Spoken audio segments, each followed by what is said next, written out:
우리 이탈리아의 경제학자이면서 사회학자인 파레토라고 하는 사람이 있습니다. 파레토라고 하는 사람이 이 경제 원리를 잘 읽어주고 해석을 하는데 100%의 재산이 그 중에서 한 20%의 상위 계층이 재산 전체의 80%를 장악하고 있더라. 또 이 빈자층, 가난한 사람 계열들을 잘 보니까 가난한 사람들의 계층의 한 80% 그 영역이 20%의 재산을 나눠 갖고 있더라. 그러니까 이 사회가 가진 사람들은 한 20%가 80을 가지고 나눠 갖고 있고 못 가진 사람들은 이 20% 재물을 이 20%의 사람들이 아니 80%의 사람들이 20%의 재산을 나눠 갖게 되더라. 이 얘기를 하면서 빈익빈 부익부 현상이 자본주의의 모순이다라는 것을 읽어내게 돼요. 그러면서 그런 물리학 부분에서도 좀 이 같은 원리로 해석을 하는데요. 제가 늘 얘기했던 행주 짜기 그 비유를 그 양반이 들었더라고요. 행주 안에 물이 80%가 물이 흥건하니 젖어 있으면 이 행주를 짤 적에 손으로 힘을 한 20%만 주어도 이 행주 안에 들어있는 물은 끄집어낼 수 있다는 거예요. 조금만 살짝만 이렇게 돌려도 물이 뚝뚝 떨어지지 않겠어요? 그런데 그 행주 안에 물이 20%만 들어있다면 그 속에 있는 물 20%를 밖으로 끄집어내려면 이 행주에 대한 압력을 80%를 쥐어짜야 그 속에 있는 20%를 밖으로 도출시킬 수가 있다. 저는 이 원리를 기대서 우리의 고난과 우리의 믿음의 관계를 한번 이렇게 생각을 해봤어요. 우리의 믿음이 전체가 100이라고 치면 우리의 믿음이 한 80 정도의 믿음을 갖고 있다면 우리의 삶 속에서 고난이 한 20% 정도 내 정도의 압박, 이 고난의 고통의 그 압박이 한 20% 정도만 우리에게 압박이 와도 사실은 그 안에서 우리는 믿음을 뽑아낸다는 거예요. 믿음이 흘린다는 거예요. 아주 사소한 삶 속에서 믿음이 도출되는 거예요. 믿음이 나와요.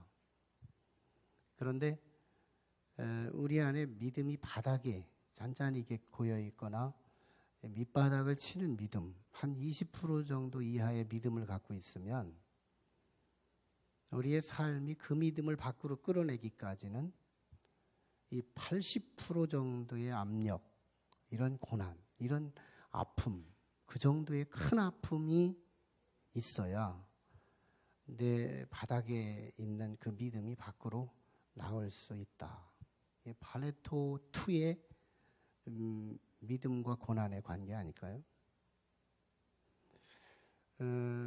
이것을 잘 입증한 사람이 바로 다윗이라고 봐요. 다윗은 잘 먹고 잘 살게 되자 어느 날 왕 됐죠. 국가적으로 평안해졌죠. 나라는 이제 주변국들을 석권하는 힘 있는 나라가 됐죠. 그러면서 다윗에게 시작된 게 죄였어요.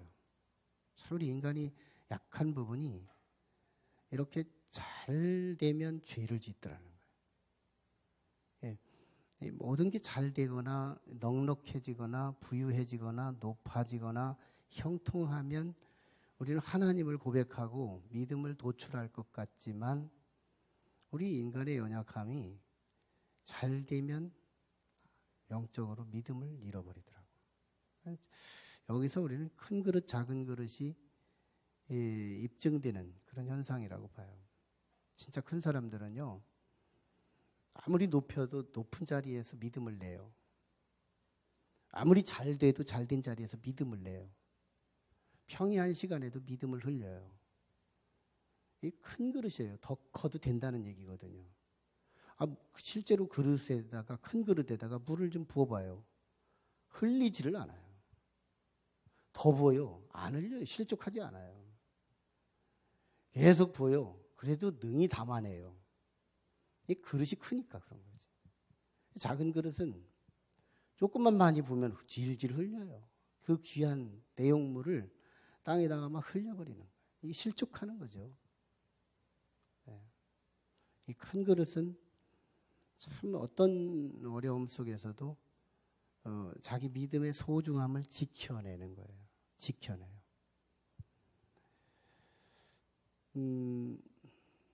다윗이 그래서 이제 하나님께서 죄를 지음으로 하나님이 나단 선지자를 통해 죄를 깨우치자 다윗이 회개하잖아요.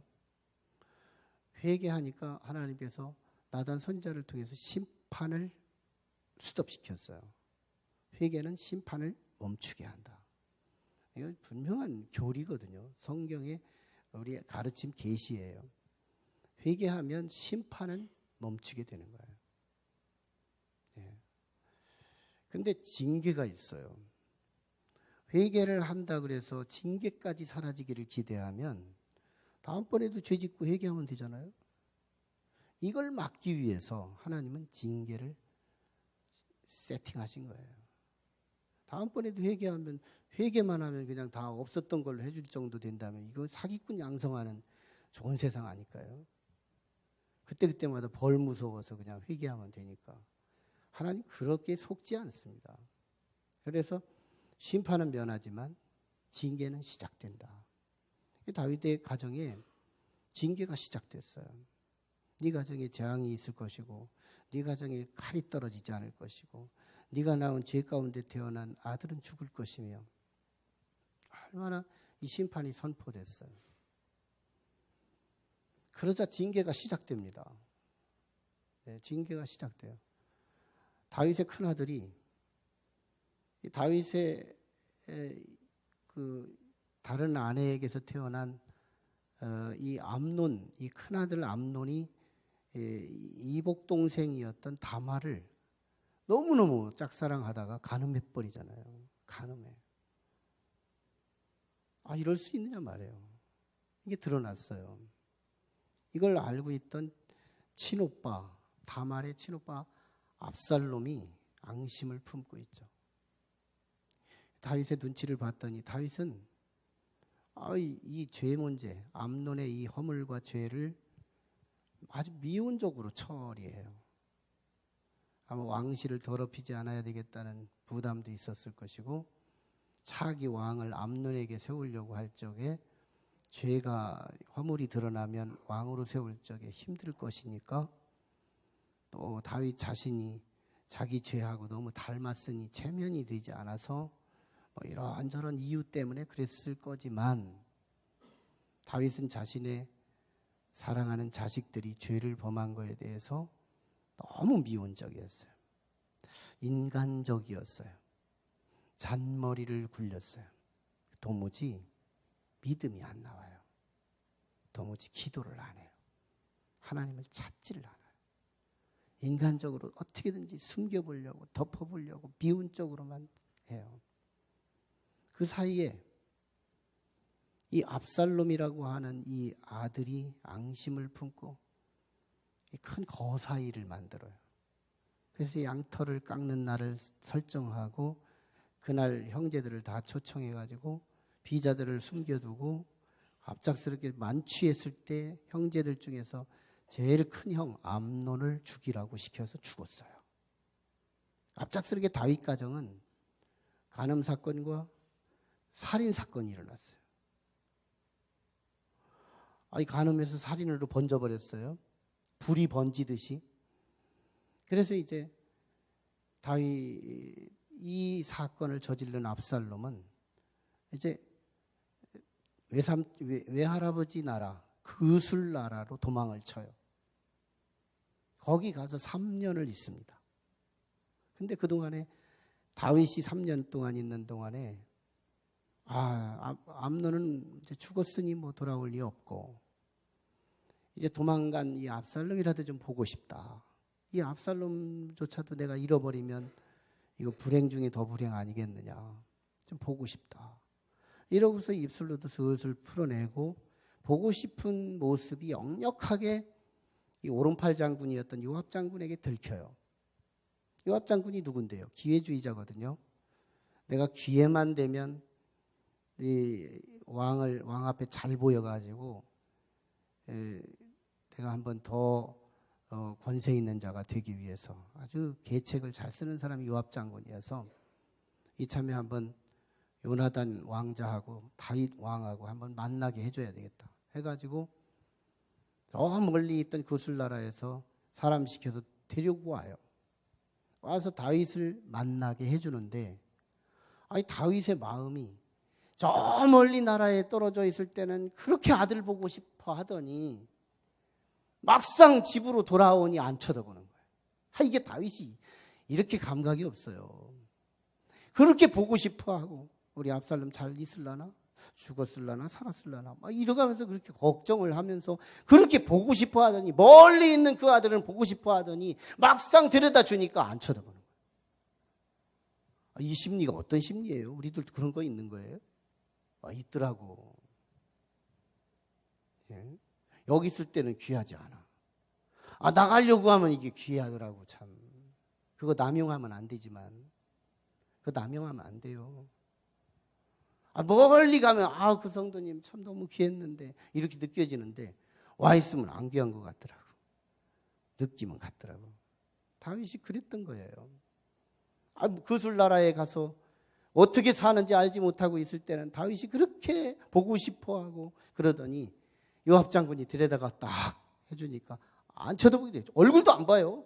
벌써 3년이 지났는데 얼굴을 안 보고 너 궁궐 밖에 별궁에 있어 하고서 2년 동안이나 밖에 나가서 살게 만들어요.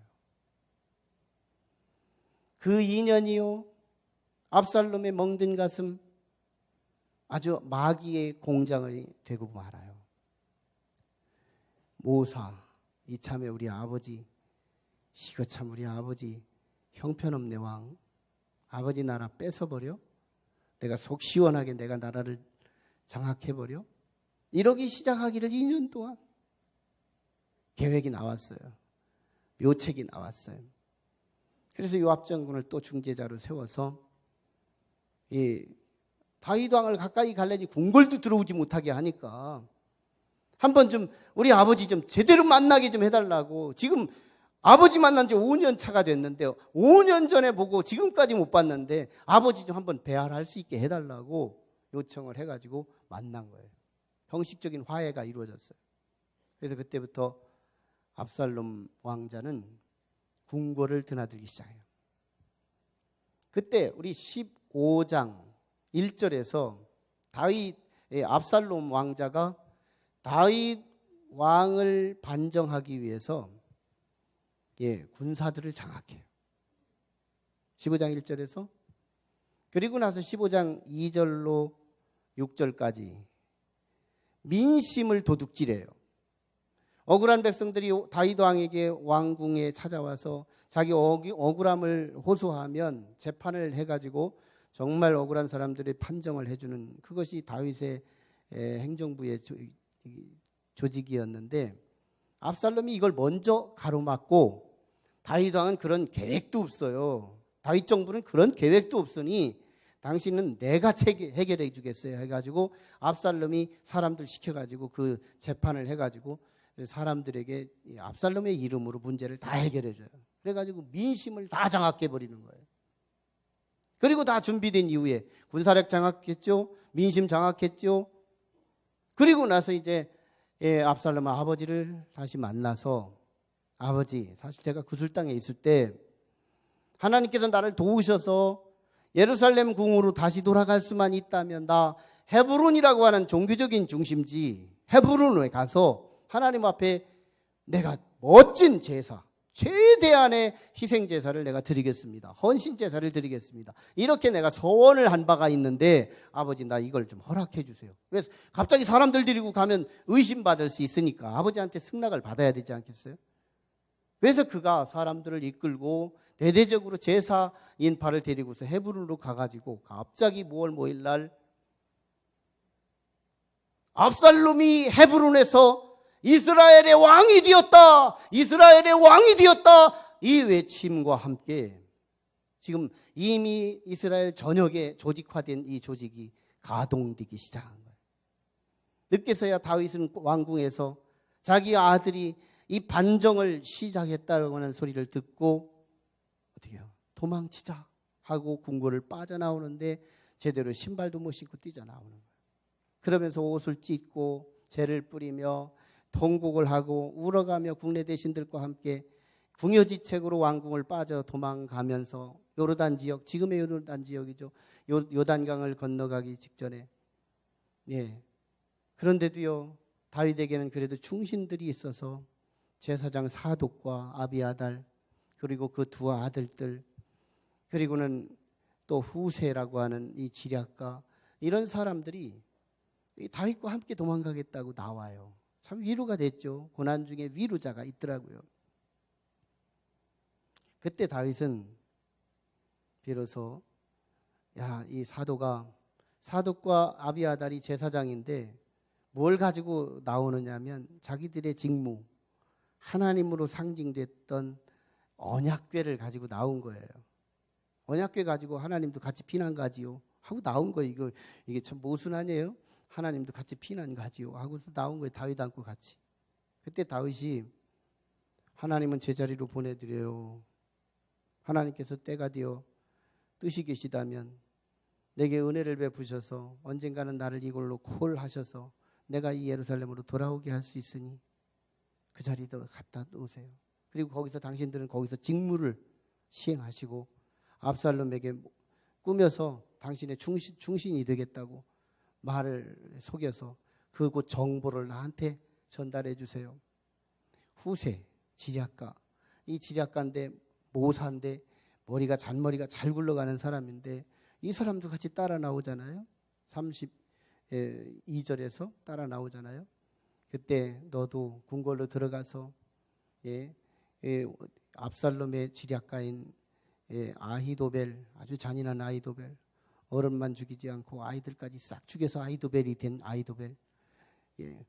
이렇게 말하면 1부에 비해서도 안 웃더니 2부에 비해서도 안 웃더라고요. 아무튼 아히도벨이 모사를 네가 흐트러버려라, 부숴버려라 이러고서 이제 들여보내게 됩니다. 이 말을 잘 정리하면 너무 복잡해요. 내용이 지금 13장부터 15장 23절까지 지금 다 설명을 한 거니까요. 긴 앞에 있는 배경을 설명하느라고 복잡한 이야기를 했어요. 줄이면 이런 얘기예요. 다윗에게 주어진 징계가 그 범위가 가정적일 때는 꼼수만 나오더라. 인간적인 방법만 나오더라. 그런데 다윗에게 주어진 고난이 국가적으로 확산되고 너무너무 자기가 죽느냐 사느냐의 사활의 문제까지 직면하니까 다윗에게는 비로소 믿음을 뿜어내더라. 믿음이 나오더라 하는 얘기예요. 여기서 그 믿음의 칼라가 두 가지가 나오는데요. 첫 번째가 오늘 25절에 나타난 하나님의 언약궤는 제자리에 가져다 두라 이거였어요. 하나님의 성전에 있어야 할 언약궤가 왜 피난 가느냐는 거예요. 이 말이 무슨 말이에요? 이제는 내게 주어진 징계와 문제를 하나님 중심으로 풀겠다는 거예요. 하나님 중심으로 풀겠다. 하나님은 그 자리에 나는 도망지는 피난길에 있다 하더라도 아버지께서 내가 그 현장에서 믿음으로 기도하며 기다리면 아버지는 반드시 하나님이 계신 그곳으로 나를 불러오실 거다. 하나님 중심으로 풀게 되는 믿음이 나오잖아요. 그러면서도 그의 사독과 아비아달 그의 두 아들들을 통해서 이 하나님이 역사하실 하나님의 손을 거기에다 심어두잖아요. 하나님이 역사하실 수 있는 그 손, 하나님이 역사하실 수 있는 씨앗을 그 현장에, 문제의 현장에 파송해버리잖아요. 지혜로웠죠. 믿음이 지혜로 연결되더라는 거예요. 두 번째는 하나님의 도움을 다시 구하기 시작하더라는 거예요. 하나님의 도움을 다시 구하기 시작하더라. 소위 기도가 시작되더라 이 말이에요. 예. 하나님의 기도가 시작되더라. 여러분 기도는 믿음이 나왔다는 것을 의미하거든요. 기도가 없이는 믿음이 없이는 절대로 기도가 못하는 거예요. 기도가 시작됐다는 말은 믿음이 나왔다는 것을 말하는 거예요. 이 사순절에 우리가 정말 기도를 시작할 수 있기를 주의 이름으로 축원합니다. 혹시 만보 양보해서 교회까지 못 오시더라도 우리 가정에서라도 좀 짧은 시간이라도 일어나서 하건 눕기 전에 하건이라도 좀 이 사순절에 한번 기도하는 사순절로 같이 갔으면 좋겠다는 거예요. 기도하자. 기도는 믿음이 있어야 한다. 그런데 다윗의 기도는 참 특징이 하나 있어요. 무슨 특징이냐? 이게 나름대로 기도만 하고 끝내는 게 아니라 자신의 행위가 따르고 인내가 따르는 나름대로의 입체적인 건강한 기도 모델을 갖고 있더라는 거예요. 기도 모델. 예수님께서 마태복음 7장에 보면 산상수훈의 말씀을 하면서 주셨던 기도의 모델, 아주 아름다운 건강한 기도 모델을 가르쳐 주는데 첫 번째 구하라 주실 것이요 찾으라 찾을 것이며 두드리라 열릴 것이니. 우리의 기도의 건강한 기도, 응답받는 기도, 이 기도가 구하라는 거예요. 현실에 우리의 필요성을 인지하고 하나님을 향하여 호소하라는 거예요. 이게 구하는 기도예요. 그 다음에 찾으라는 거예요. 호소의 행위를 더하라는 거예요. 호소가 있으면 행위가 있어야 된다는 거예요. 기도가 있었으면 기도에 응답받을 수 있는 씨앗을 현장에 던지라는 거예요. 이런 기도가 있느냐는 거예요. 우리 한국 기독교가 무교의 영향을 받아서 장독 뒤에 물을 떠놓고 빌기만 하고 끝나고 뭔가 이루어지기를 기대했던 그 기도가 교회 안에서도 지금도 이루어지고 있다는 거예요. 우리가 호소했으면 호소한 대로 삶의 현장에 하나님께서 터질 수 있는, 발화할 수 있는 그 기도 응답의 씨앗은 던졌느냐는 거예요. 찾는 기도는 있었느냐는 거예요. 내가 기도했으면 그 기도의 제목을 가지고 현장에서 그 기도 응답거리를 찾았느냐는 거예요. 그리고 마지막에 두드리라는 거잖아요. 한 번 두드려서 안 되면 두 번 두드리고, 두 번 두드려서 안 되면 세 번 두드려서 똑똑똑 똑똑똑 똑똑똑 하는 사이에 뭐예요? 안에서 끝내 열어줘야만 들어갈 수 있는 인내 아니겠어요? 인내. 호수의 행위가, 호수와 행위 위에 인내함이 기다리는 거예요. 그래서 우리는 기도 응답을 받게 되는 거죠. 다윗의 기도가 그거잖아요. 사독을 문제의 현장에 보내잖아요. 그리고 기도하잖아요. 나중에 후세도 보내잖아요. 그리고 기도하잖아요. 문제의 현장에 행위가 따라오는 다윗의 이 기도 멋지죠. 골리앗 앞에 섰어요. 그에게 달려갑니다. 하나님 가지만 저 골리앗 내가 이길 수 없는 게 사실이에요. 쟤도 알고 나도 알아요. 그러나 내가 하나님 백 믿고 지금 가요. 하나님이 역사해 주세요 하면서 말만 한 게 아니라요. 그 주머니에는 물맷돌이 있어요. 5개가 있어요. 이 물맷 5개가 다윗의 다른 사람의 기도와 다른 점이에요. 이 물매가 없이는 우리의 기도에 응답되지 않는 진정한 기도, 건강한 기도 모델, 이게 우리에게 필요하다는 거예요. 여러분, 기도하거든 우리의 땀과 수고가 필요한 거예요. 기도의 현장에 뿌려지는 씨앗, 하나님께서 때가 되면 뻥 터뜨릴 만한 응답받을 수 있는 이 시도가 필요한 거예요. 중요한 게 있어요. 오늘 본문에 중요한 요소, 큰 고난의 신비입니다. 큰 고난의 신비다. 다윗이 작은 고난일 때는 꼼수만 나왔다 그랬죠. 인간적인 처세술만 나왔어요. 근데 너무너무 고난이 크니까 비로소 하나님 찾고 비로소 하나님 중심으로 해결하고 믿음이 속출되는 이 멋진 모습이 나왔잖아요. 여기서 우리가 깨달아지는 거 하나가 있죠. 아, 사람의 연약함은 큰 고난 속에서만 바꿀 수 있구나. 큰 고난 속에서 사람은 변화되는구나. 큰 고난 속에서 하나님에 대한 믿음을 나타내는구나. 이게 우리에게 참 경험되는 현실이에요. 요나가요. 어느 날 하나님께서 요나를 부르셔서 요나야, 내가 네 민족 아닌 다른 민족인 니느웨 나라에 가서 내가 전하는 복음을 한번 전해줄래? 요나가 거부하는 거예요. 나는 못 가겠는데요. 그래도 가라. 그래서 가는 척 하다가 다시스로 가버렸어요. 배를 타고 갑니다. 먼 바다에쯤 갔어요. 풍랑이 일어나는 거예요. 뒤뚱거립니다. 사람들이 막 소란하기 시작합니다. 도대체 어떤 신이 진노했느냐고. 걸어가면서 이 뒤뚱거리는 이 풍랑과 흔들리는 이 배, 이거 문제예요, 아니에요? 이거 징계예요, 아니에요? 징계잖아요? 문제잖아요? 거기서 회개해야 되지 않겠어요? 요나는 거기서 회개할 생각을 못해요. 끝내 사람들이 제비를 뽑아서 요나가 걸렸어요. 그리고 이 요나를 물에 바다에다 던졌어요. 준비된 큰 물고기가 한꺼번에 씹지도 않고 삼켜버렸어요.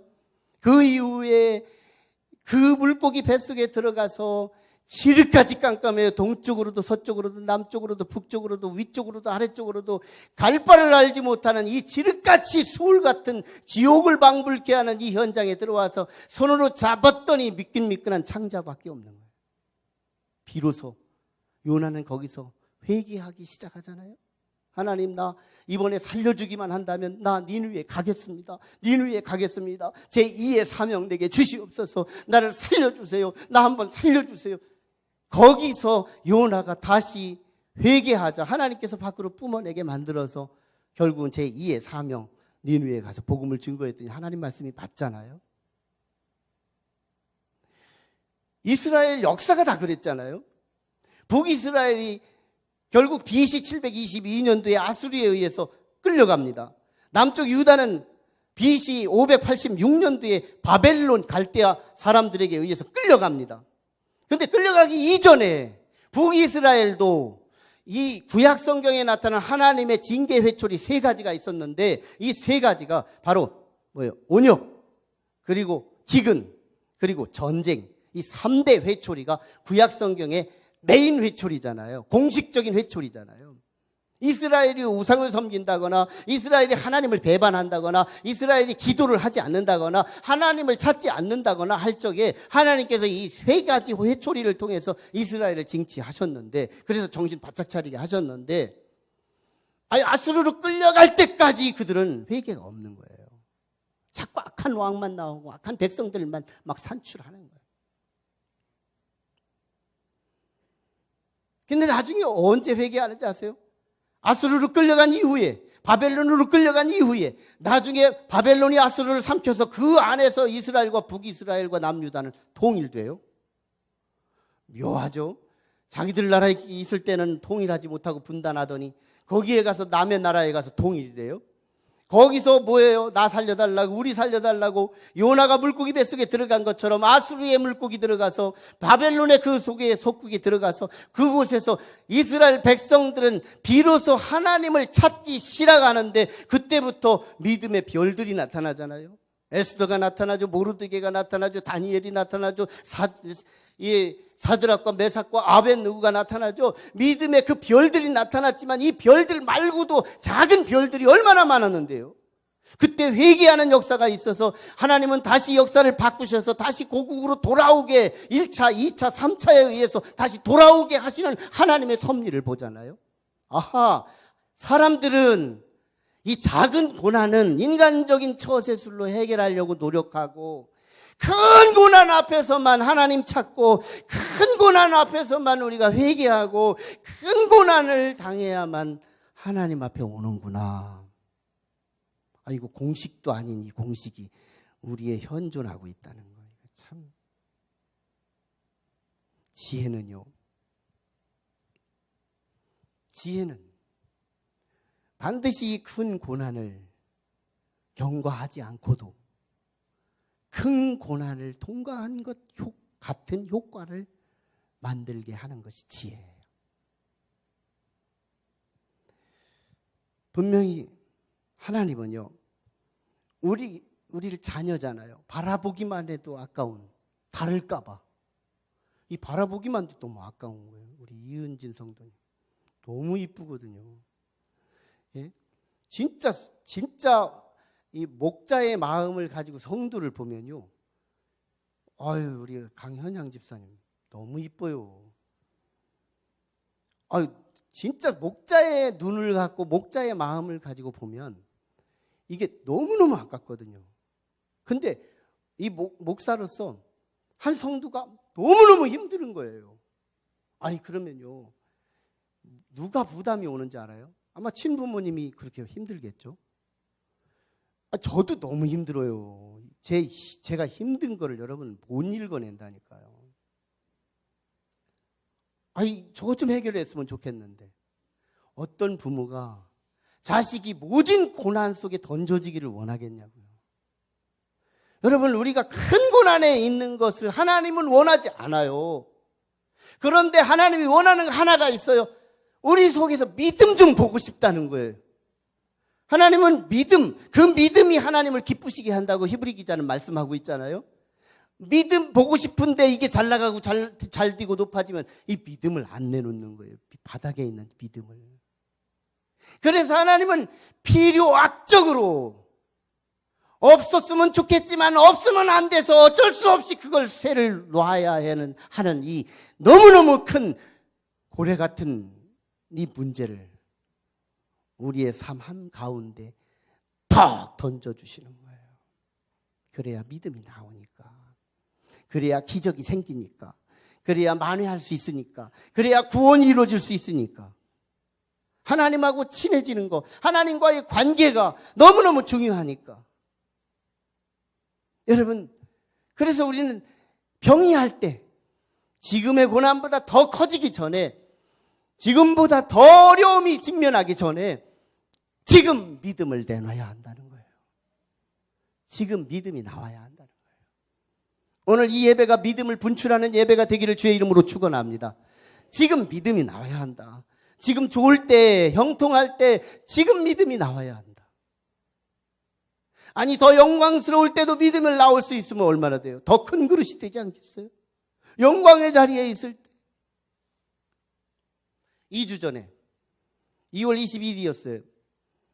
그때 BY라고 하는 청년이, 우리 주한 장로교회 출신이에요. BY 청년이 수상을 받았어요. 그 현장에서 그가 요한복음 1장 1절로 3절을 암기하면서 수상 소감을 대신해버렸어요. 그가 수상 받을 때 이런 얘기를 해요. 나는 어릴 적부터 하나의 꿈이 있었습니다. 꿈. 자기가 래퍼의 꿈. 나는 어릴 적부터 래퍼의 꿈을 갖고 있었어요. 랩 가수가 되는 꿈이었어요. 이렇게 말하지 않아요. 랩 가수로 수상을 받는데 내 꿈이 있었어요. 근데 이 꿈을 오늘 한번 이루어 보고 싶어요. 하고서 요한복음 1장 1절로 3절을 외웁니다. 태초에 말씀이 계시니라. 그 말씀이 곧 하나님이시니라. 그 하나님이 세상을 창조하셨고 이 세상에 있는 모든 것은 그분이 없이는 아무것도 이루어지지 않았습니다. 이 말씀에 자기는 감동이 돼서 하나님이 언젠가 나를 최고로 높여주시면 그 자리에서 그 하나님을 말하겠다는 거. 이게 꿈이래요. 이렇게 형통한데도요. 랩 가수가 노래를 얼마나 그가 노래하는 현장을 제가 봤어요. 보니까 뭐 이에는 이, 눈에는 눈, say a, say a, say a, say a, 뭐 이러고 다니는데 고진가 도대체 저기 뭘 볼 것이 있나? 별 볼 일도 없는데 사람들은요 발광을 하는 거예요. 이거보다 한 몇 배가 되는 공간에 청소년들이 거기에 막 빼곡하게 들어있는데 이 사람들이 발광을 하는 거예요. 사족을 못 쓰는 거예요. 그 안에서 이 요한복음 1장 1절로 3절까지 막 읽어대고 내 꿈을 여기서 이루겠다고 지금 말하고 있는 이 BY의 이 고백. 자기 비판할 거 알아요. 인기 떨어질 거 알아요.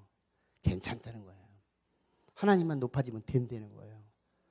영광 중에도 믿음을 내놓잖아요. 큰 그릇 아니겠어요?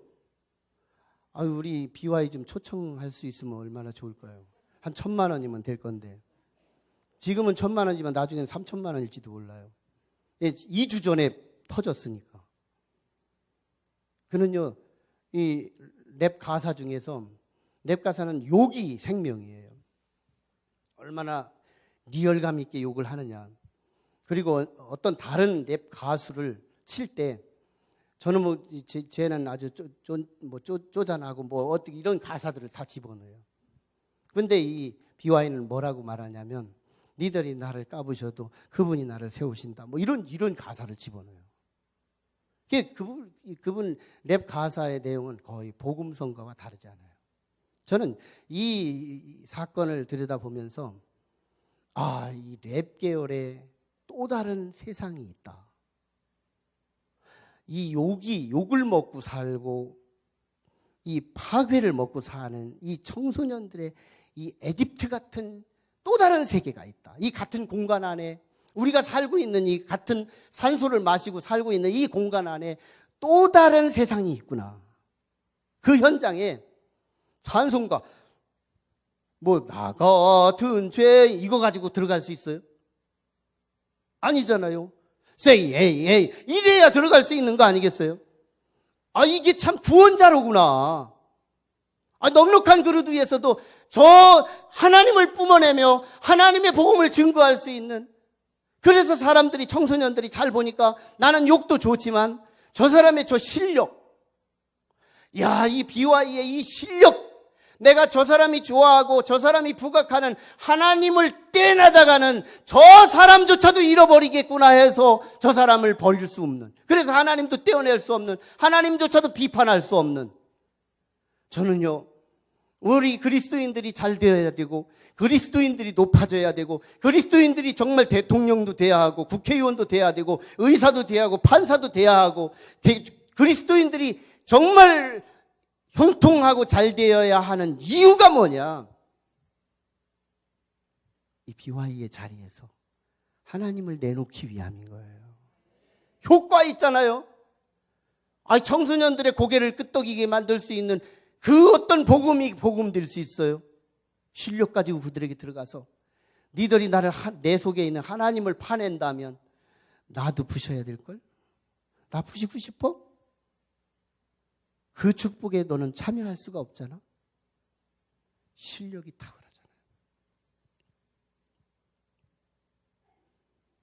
우리는 영광 중에도 작은 고난에도 믿음을 터뜨릴 수 있는 지혜가 있기를 주의 이름으로 축원합니다. 문제는 어느 부모도 자녀들이 큰 고난 속에 있기를 원치 않으신다. 진짜 큰 고난은 하나님이 담당하고 싶어 하신다. 진짜 큰 고난은 하나님이 담당하고 싶어 하시는 거예요. 그게 바로 십자가예요. 여러분, 저 십자가는 예수님이 지셨지만 법적으로, 원칙적으로 따지면 저건 예수님 것이 아니에요. 저건 내 거예요. 저건 여러분 것이에요. 저 십자가는 우리 거예요. 우리가 만든 거예요. 사실은 원칙으로 따지면 예수님 것이 아니에요. 우리 거거든요. 저건 모진 고난이며 저거는 물고기 뱃속에 들어간 요나의 물고기와도 같은 어마어마한 시련이에요. 저 시련을 누구하고 비교해요? 요셉의 고난이 저 시련과 비교할 수 있어요? 욥의 고난이 저 시련을 비교할 수 있어요? 다윗의 고난이 저 시련을 비교할 수 있어요? 이 세상에 어떤 모진 고난보다도 더 탁월한 고난이 저 고난이에요. 우리가 아직 죄인 되었을 그때 우리는 주님 앞에 나의 구세주라고 믿고 나아갈 때 주님은 우리를 자녀 삼아 주시는 거예요. 여러분, 우리는 피 때문에 자녀가 된 게 아니에요.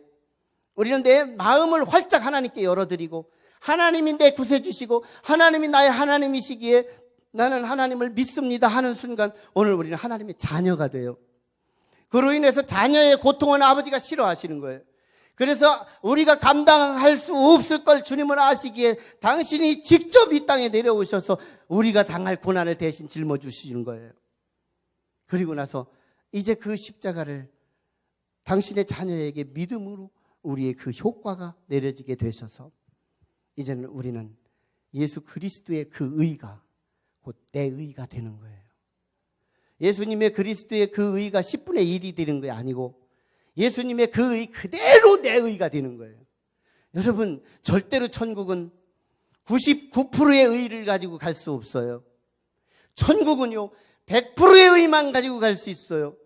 그런데 그 의는 우리의 행위와 우리의 착함과 우리의 의를 통해서 이루어지는 백이 절대로 아니에요. 예수 그리스도가 이루어주신 100% 의를 예수님이 십자가에서 이루어주신 그 의를 내 몸에 유입되어야 우리는 백의 의를 갖게 되고 그로 인해서 천국문은 열리게 되는 거예요.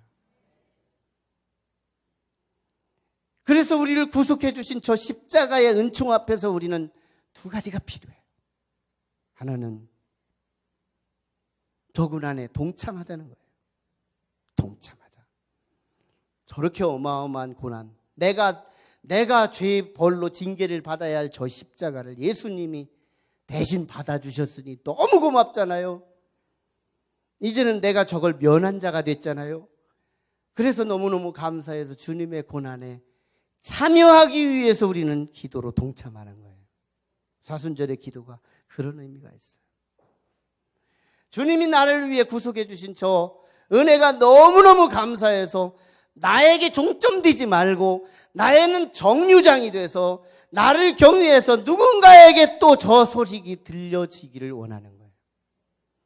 저 소식이 내게서 멈춘다면 우리는 하나님의 이 복음을 받은 자가 못 되잖아요. 직무유기잖아요.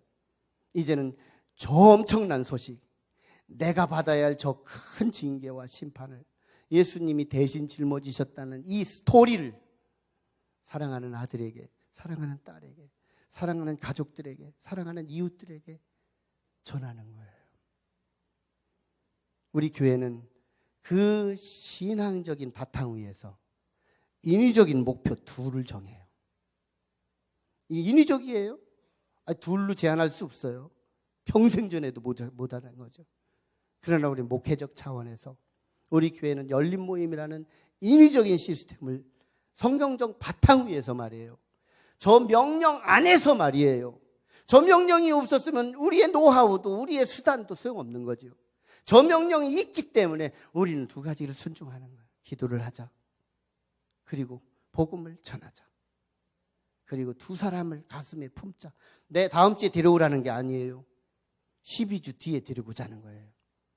12주 동안 기도는 하자는 거예요. 그리고 12주에 혼자 오셔도 돼요. 최선을 다했지만 하나님이 보낼 자는 여러분을 통해 보낼 수 있지만 하나님이 안 보내시면 여러분이 아무리 수고해도 안 올 수도 있어요. 이걸 인정해드리자. 다만 순종은 해보자는 거예요. 둘이에요.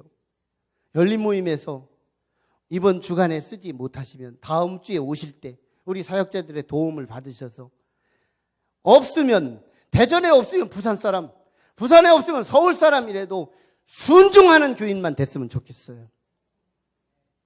순종하자. 없으면 이름을 장명해서라도 쓰자 이 말이에요. 거짓말 하라는 말은 아니에요.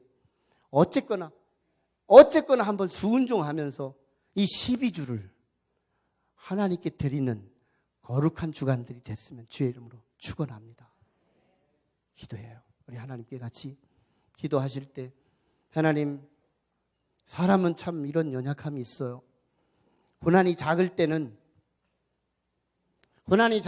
믿음도 기도도 하나님 중심으로도 해결하려고 하지도 않더니 고래 같은 고난, 너무너무 큰 고난이 도래하니까 사람들은 회개하기 시작하고 다윗도 기도하기 시작하더라고요. 혹시 우리도 그때를 기다리는 거 아니에요? 하나님, 이 문제가 더 커지기 전에 나 믿음 내놓을 수 있게 해주세요. 이 문제가 더 커지기 전에, 이 징계가 더 커지기 전에 내게 믿음 좀 뿜어낼 수 있게 해주세요. 그 믿음이 함께 기도로 나가기 원합니다. 그 믿음이 십자가를 전하는 복음의 메시지가 되기를 원합니다. 열린 모임 12주가 선포됐는데 나를 사용하여 주시옵소서. 나를 사용하여 주시옵소서. 하나님께 간절히 딱 30초만 진실을 담아서 함께 같이 기도해요. 살아계신 아버지, 오늘 우리 가운데 역사해 주시기 원합니다. 다윗에게 가정범위에서 고난이 있을 때는 믿음도 뿜지 못하고 꼼수만 나타나고 인간적인 요소만 흘려냈는데, 하나님, 그가 너무너무 큰 고난의 확장과 사활의 문제 앞에서 다윗은 하나님 중심으로, 기도로 중심으로 문제를 풀어가고 있는 모습을 봅니다. 인간은 왜 감당할 수 없는 고난 앞에서만 돌아서는가요? 왜 너무너무 큰 고난 앞에서만 하나님을 찾는가요? 하나님, 작은 고난에도 믿음을 내놓을 수 있게 해주세요. 지금이 기도할 때고, 지금이 믿음을 분출할 때, 지금이 영광스럽다면 그 자리가 하나님 믿음을 내놓는 시간이고, 고난이 작더라도 그 시간이 믿음을 내놓는 시간이에요. 그러면 우리 하나님은 예수 그리스도를 보내주셔서 그 큰 고난은 예수님이 당하게 하시고 우리는 천국을 들어가게 하시는 주님, 오늘 이 말씀이 내 마음에 새겨지기 원합니다. 이제 베스트를 품고 아버지 하나님 믿음을 만들어내는, 믿음을 뿜어내고 하나님께 믿음을 보이는 순종하는 주의 백성들이 되도록 축복하여 주시옵소서. 역사하실 예수님 이름으로 기도하옵나이다. 지금은 하나님의 은혜와 사랑과 감동 감화 역사하심이 오늘 주 앞에 나와 하나님의 음성을 듣고 작은 고난에도 영광에 찬 높은 자리에서도 믿음을 뿜어내고 하나님을 기쁘시게 하며 기도와 전도를 결심하고 돌아가는 성도 모두 머리 위에 지금으로부터 영원토록 함께 하시기를 간절히 축원하옵나이다. 아멘.